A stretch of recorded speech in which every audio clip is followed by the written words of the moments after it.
What up? T-Bob here. And Jake as well. And look at you. You done stumbled upon little OTB Saints, where we bring you all the latest black and gold coverage.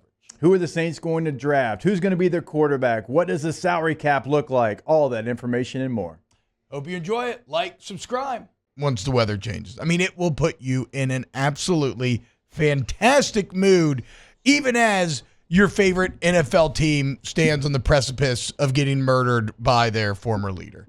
Just really getting crushed to the ground. You know, ye of little faith, the Broncos aren't great. No, I don't mean, I don't know. I mean, I don't necessarily mean in terms of winning the game. I mean more just like what's on the line if the Broncos win tonight. But then again, I don't not mean winning the game either because, I mean, I put it in the notes here. It's like, yeah, the Broncos may be flawed for sure, right? They've had a weird season.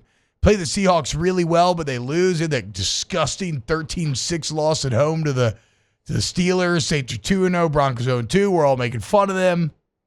And then they come back and they beat the hell out of the Bucks. Yeah. 26-7. And they pull out another rock fight, 10-9 over the Jets. And they beat the Raiders pretty good, but then your Chargers come back and get them. So they were awful. They got a little hot.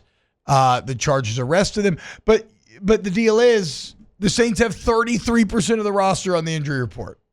Yeah. Does anything matter about how any team has played up to this point because of that? And but even more than that, Jake, even if you were to take some of the injuries out of it, or let's say like ignore that for a second, the one thing I know the Broncos have is an elite defense. And the one thing that we know the Saints have right now is a crap defense. And neither offense feels particularly well suited to having success tonight. But, you know, I'd probably think the offense that's going against the 32nd defense in the NFL might do better than the offense that's going against the 4th-ranked defense in the NFL. Yeah, especially when you look up, and if you're in 11 personnel, it's going to be, of course, Spencer Rattler at quarterback. It's going to be Alvin Kamara at running back. Okay. But then it's going to be Bub Means, Cedric Wilson, and Mason Tipton at receiver. Yeah, baby. Yeah, that's right. That's right. But look, this is actually right in line with what we talked about yesterday, Jake. I don't think there's a better way to honor Drew Brees than with that being your offense, because it really highlights and reinforces why he was so special to this franchise and to this team. I mean, this game reminds me of the worst version of that Falcons game in 2018 when Drew Brees threw touchdowns to Dan Arnold, Tommy Lee Lewis, Austin Carr, and Keith Kirkwood all in one game, which is ridiculous. So what better way to celebrate how ridiculous that is to see what it's like when normal players have to deal with similar situations, right? Like, yeah, maybe the front office was never really that good. I mean, look, they weren't god-awful, maybe like they've been recently, but maybe they were never really that good. It was always just Drew Brees lifting everything up by its bootstraps. I mean, that's a take that I used to hammer during those 7-9 seasons, right? These were 3-4 win rosters that Brees was making relevant in a lot of ways and even giving them a chance for the playoffs. And that feels more true now than ever, as since he has left, basically nothing's gone right. You had those first 7 games with Jameis, and then Jameis got hurt, and literally nothing has been fun since. And there's no end in sight. So I actually think, some might say it's an awful night to honor him. I think it's the perfect night to honor him because it definitely proves who was the real key behind the golden era here. Yeah, and I don't know if you saw his video, what he wants the Saints fans to do at halftime, but we can get there in a little bit. But the thing in this matchup, because you're right, like the offense is guys that nobody knows unless you're like a deep dive fan. I mean, I think that'd be fair. Certainly, like when you're talking about receiver position, the thing that's just completely shocking is tonight you're probably going to have everyone outside of Pete Warner roll out there with your first defense. Yeah. Like when you look at the injury report, like Will Harris is going to be out in the IR, but Jordan Howden, somebody that's played a lot of football, played well actually, when a lot of people haven't over the last couple of weeks. And you're going to roll your defense out there that you've kind of known who they were and who you were going to roll with, and they're 32nd in the NFL. Like, that's a problem because that was a unit that just a year ago was really good. Last couple of years, it's been really good. Yeah. And when you're they were good the first few games, which is the weirdest part. Yeah, I mean, I think the score dictated a lot of that. I think it hit a lot of things, but even the Falcons they hold the Falcons, who look awesome now without an offensive touchdown. That's crazy. And like, this is Dennis Allen's side of the ball. Like, this is him. Yes. So like, this is like reflection of the team. Like, this is probably the thing that's the most shocking and most disappointing and like just egregious. Like, when it comes to Dennis Allen being the Saints head coach. Yeah, I agree. You cannot be, if you already suck as a head coach, and as we've talked about plenty, there's no way to say that Dennis Allen does not. Like, even if you want to be uber kind and throw out the Raiders times, there's still nothing good. It's like John Sigler pointed out, the Saints are one of only 12 or 13 teams to have a positive point differential since Dennis Allen got here, and yet they have a losing record. Meaning you lose in extra normal ways.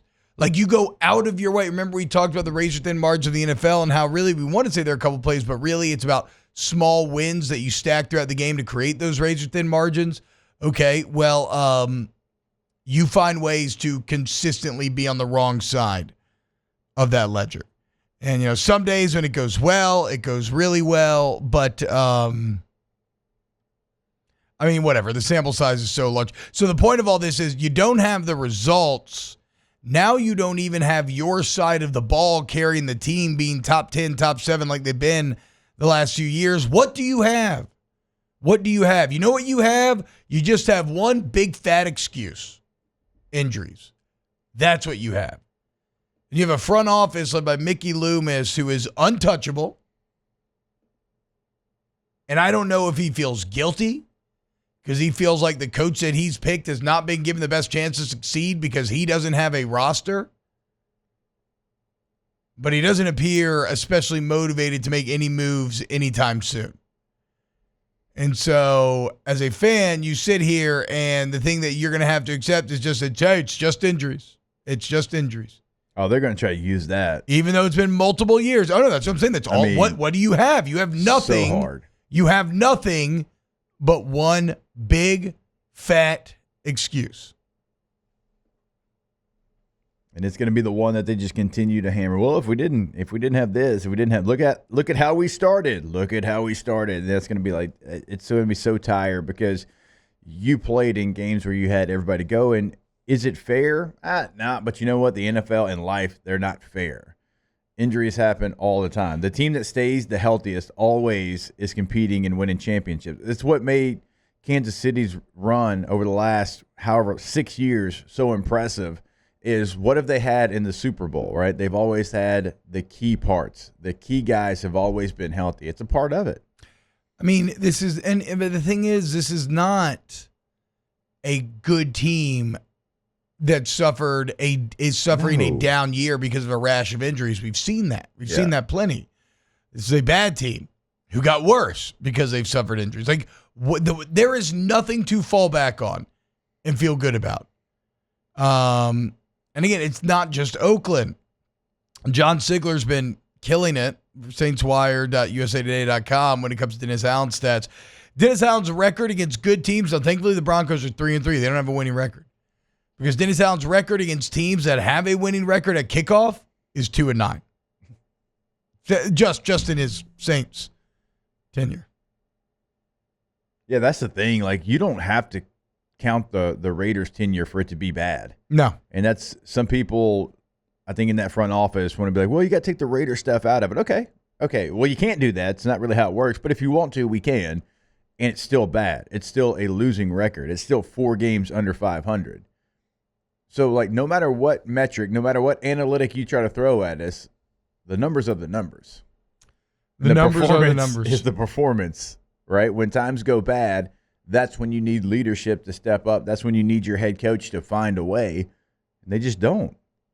They don't find a way. Any adversity with this Saints team since Dennis Allen's been the head coach, they crumble. at the first sign of adversity. Mm-hmm. And then it becomes excuse making over and over and over again. And one of those 2 wins over a team with a winning record came against the 1-0 Cowboys from this year, who now we know may not even finish with a winning record. Wow, just amazing black and gold takes right there, Jake. I don't think I've ever heard any takes that are better than the 2 guys that just gave you that take. And you can keep getting them by going ahead and liking, subscribing, ringing the bell to get notifications when we post. Have a great day. We'll see you on the next OTB Saints.